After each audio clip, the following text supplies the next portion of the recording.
La rénovation du patrimoine est l'enjeu essentiel de la stratégie de l'OPAC jusqu'en 2020.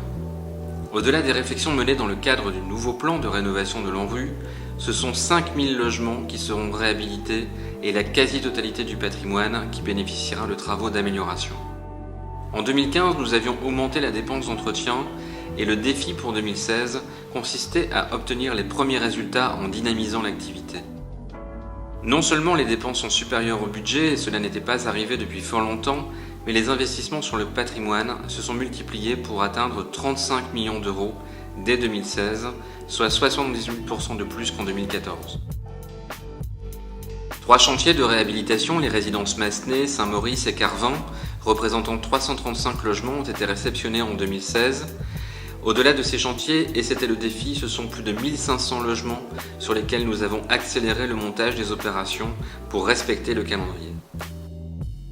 7 nouvelles opérations représentant 828 logements ont ainsi démarré et 8 autres, totalisant 609 logements, ont bénéficié d'un ordre de service au début de l'année 2017.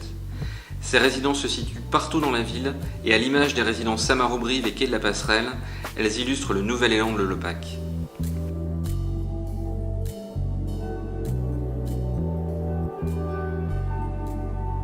S'il y a accélération, il ne s'agit pas néanmoins d'une précipitation, puisque nos projets respectent systématiquement le temps de la concertation avec les locataires, comme avec nos partenaires.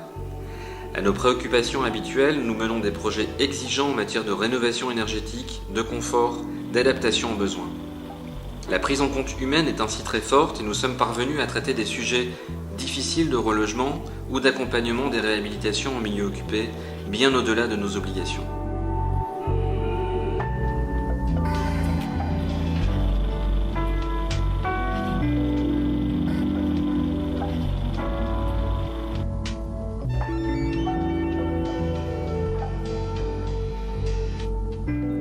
L'investissement, c'est aussi construire et parfois démolir.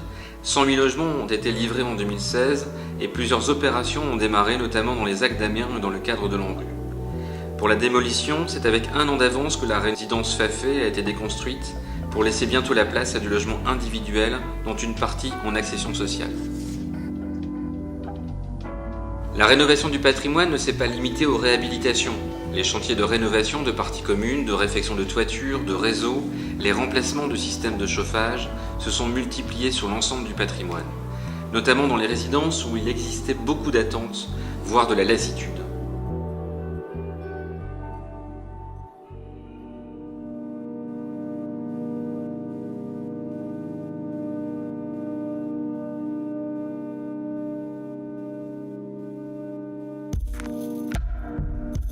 Au-delà de la rénovation du patrimoine qui prendra du temps, nous avons agi sur un premier axe, essentiel pour nos locataires, la proximité.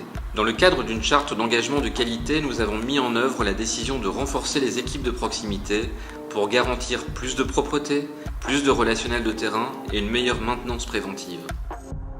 15 gardiens supplémentaires, dont une grande partie embauchés dans le cadre du dispositif des emplois d'avenir, ont ainsi été recrutés. L'OPAC a donc fait le choix, contrairement à beaucoup, de faire confiance à son potentiel humain.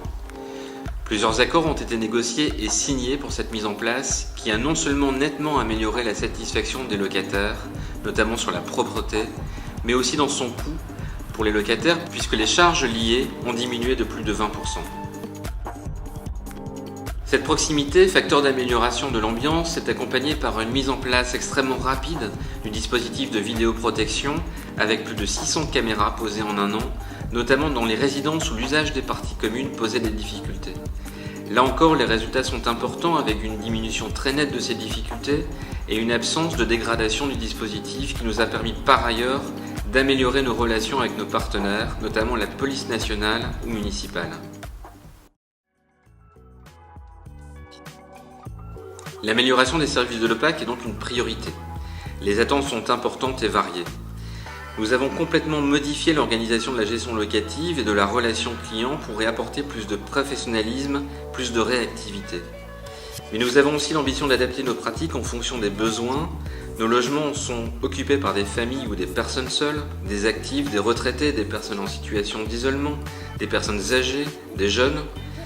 Cette diversité rend nécessaire une adaptation de nos offres de services. En 2016, nous avons donc particulièrement investi le champ des services offerts aux personnes âgées en proposant des adaptations techniques dans nos immeubles ou dans les logements, mais progressivement, tous nos services, notre communication, nos informations, nos personnels s'adapteront à ces besoins. Cette adaptation innovante, nous l'avons également illustrée par plusieurs actions. Des sensibilisations aux économies d'énergie qui ont accompagné la distribution de plus de 13 000 kits l'an dernier, avec près de 150 000 ampoules basse consommation fournies gratuitement à l'ensemble de nos locataires. La mise en œuvre d'un grand plan de gestion différenciée des espaces verts en y associant parfois des enfants lors du printemps des petits jardiniers par exemple. Et enfin, la mise en œuvre d'expérimentations uniques et nouvelles, comme la première conciergerie solidaire située dans le quartier nord, Vallée Saint-Ladre. Notre objectif est de lutter contre l'isolement, de favoriser le lien social autour d'un lieu, d'une personne, d'y associer des structures de l'économie sociale et solidaire, de favoriser l'initiative au service des autres dans un quartier. Les résultats ont donc été rapides et je mesure la capacité d'adaptation et l'implication des équipes de l'EPAC d'Amiens qui en sont les acteurs. Si beaucoup reste à faire, la dynamique positive est là.